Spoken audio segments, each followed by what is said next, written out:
Audio Jungle.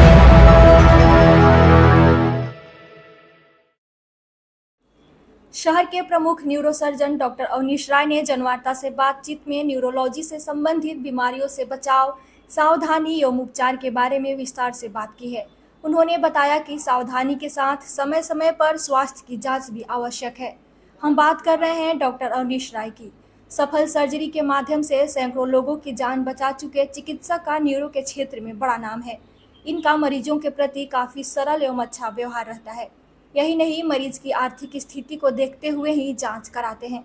आइए हम neuro से संबंधित बीमारियों, उनसे बचाव एवं इलाज के बारे में विस्तार से जानते हैं स्वयं डॉक्टर अवनीश राय से। ब्रेन और स्पाइन संबंधित जो मेडिकल डिजीज़ है उसका इलाज करना है।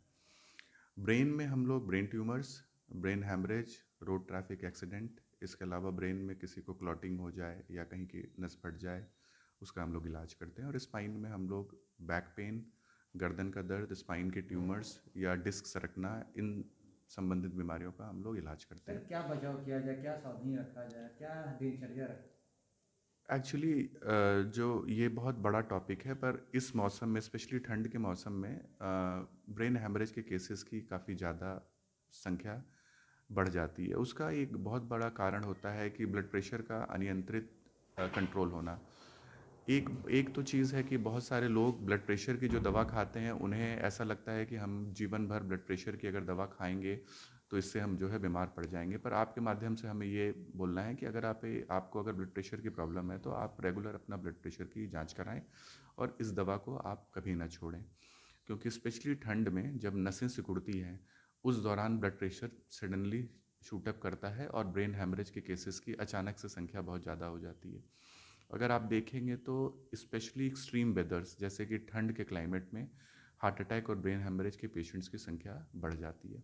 और अगर बहुत बड़ा ब्रेन हैमरेज हुआ या ब्रेन हैमरेज हो गया तो उस व्यक्ति की जीवन भर के लिए आप मान के चलिए कि हाथ पैर की ताकत न जा सकती है, जान जा सकती है। और सिर्फ उस व्यक्ति का नहीं, उस पूरे परिवार की जो है क्षति होती है, क्योंकि अगर कोई घर का मेंबर बेड रिडन हो गया तो उसकी जॉब जॉब भी ख़त्म हो जाती है और कौन इतने लंबे समय तक उसकी सेवा सेवा करेगा।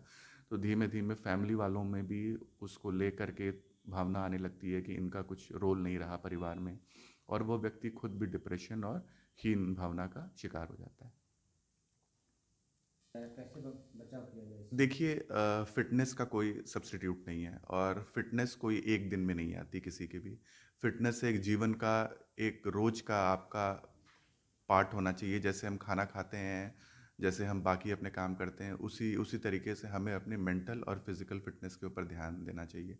और साथ में एक एज के बाद, स्पेशली एक एज के बाद जब आप 40 वगैरह क्रॉस कर जाते हैं तो आपको रेगुलर अपना टेस्ट वगैरह कराना चाहिए और एक साल में एक अपना एनुअल जांच अपनी करानी चाहिए और अपने स्वास्थ्य के ऊपर ध्यान रखना चाहिए। कहीं पर भी आपको कुछ ऐसी आशंका लगे कि हमें कोई प्रॉब्लम हो रही है तो तुरंत आप किसी अच्छे न डॉक्टर को दिखाइए, ताकि कैसे आपकी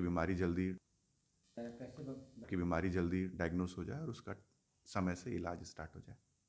अटैक पड़ने पर क्या पहला उपचार किया जाए? देखा जाता है कि डॉक्टर काफ़ी दूर हैं, उसी दौरान अटैक आ गया तो बचाव क्या किया जाए, क्या दवा दिया जाए? देखिए, ऐसा है कि ब्रेन हैमरेज या ब्रेन स्ट्रोक, जैसे ब्रेन स्ट्रोक दो दो टाइप के होते हैं। एक होता है इश्यमिक अटैक। इश्यमिक अटैक का मतलब होता है ब्रेन के किसी हिस्से में खून जाना बंद हो गया।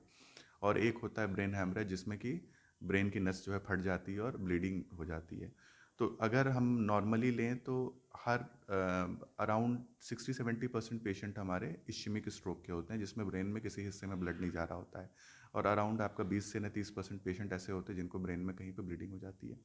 तो इसमें एक बहुत अच्छा एक स्लोगन है जिसको लोग बोलते हैं कि एक्ट फास्ट। एक्ट फास्ट को का होता है मतलब कि आप तुरंत जो है कार्रवाई करें। तो इसमें जो फास्ट है, फास्ट बेसिकली एक शॉर्ट फॉर्म है जो लोगों को ना बताता है कि आपके साइंस क्या क्या होंगे अगर आपको ब्रेन हेमरेज या आपको ब्रेन स्ट्रोक, इश्यमिक स्ट्रोक हुआ है। तो उसमें एफ होता है फेस के लिए, यानी फेस में मतलब चेहरे के आधे साइड में कहीं कुछ ना टेढ़ापन आ जाएगा, एक साइड से आपको बलगम आने लगेगा, साइड से जो है गिरने लगेगा, चेहरे में आपको वीकनेस आ जाएगी। ए का मतलब होता है आर्म्स, यानी अचानक से मरीज बोलेगा कि मेरे एक साइड का हाथ पैर नहीं वर्क कर रहा है। ठीक है। सी एक्ट फास्ट, एस का मतलब होता है स्पीच, यानी कि उसकी स्पीच यानी बोलने की शक्ति में उसको आ जाता है, फ़र्क आ जाता है। ठीक है। और बाकी जो वॉक, टी का मतलब होता है जो उसकी वॉकिंग जो है, टैंडम वॉकिंग है, उसमें उसको फ़र्क आ जाता है। तो इसका होता है कि आप तुरंत जो है इस ऐसे पेशेंट जिनको कोई हाथ पैर की ताकत में कमी, आवाज़ की में जो है कमी, या बैलेंसिंग में उसको ना दिक्कत हो रही है, इससे तुरंत किसी अपने बगल के अच्छे न्यूरोलॉजिस्ट या न्यूरोसर्जन के पास आपको लेके ना जाना चाहिए, ताकि इसमें इलाज स्टार्ट हो जाए। और इलाज इसलिए इम्पॉर्टेंट है कि अगर इश्यमिक स्ट्रोक हुआ है और व्यक्ति 3.5 से 4 घंटे के अंदर में अच्छे डॉक्टर के पास पहुंच जाता है, तो अब मॉडर्न जो है ट्रीटमेंट में हम लोग थ्रोम्बोलाइज कर देते हैं, जिसमें कुछ ऐसे इंजेक्शंस दे देते हैं जिससे क्लॉट जो है गल जाता है। और अगर ये तुरंत अगर हो गया तो वो व्यक्ति जीवन भर की विकलांगता या अपाहिजता से बच जाएगा। और ये एक बार वो टाइम जो गोल्डन आवर होता है 4.5 घंटे का, वो एक बार बीत गया तो उसके बाद फिर आपके पास ज़्यादा कोई ऑप्शन नहीं बचता है। इसीलिए आपको तुरंत अच्छे डॉक्टर के पास जाना इम्पोर्टेंट है। सर, चैनल के माध्यम से क्या सुझाव देंगे आप मरीजों को? चैनल के माध्यम से मुझे यही देना सुझाव कि हमारे यहाँ अभी भी जागरूकता की काफ़ी ज़्यादा जो है कमी है, लेकिन जैसे जैसे आप देख रहे हैं कि इंडिया में भी एजिंग पॉपुलेशन बढ़ रही है, जो 60 के ऊपर वाली पॉपुलेशन है वो बहुत ज़्यादा बढ़ रही है। तो स्पेशली इस तरीके के बूढ़े और बुज़ुर्ग लोग हैं, इनका एक रेगुलर जांच जो होनी चाहिए। इनको अपना ब्लड प्रेशर, शुगर का जो है कंट्रोल करना चाहिए। स्पेशली ठंड में इन लोगों को बाहर नहीं निकलना चाहिए वॉक करने के लिए, और स्पेशली ठंडे पानी से नहीं नहाना चाहिए।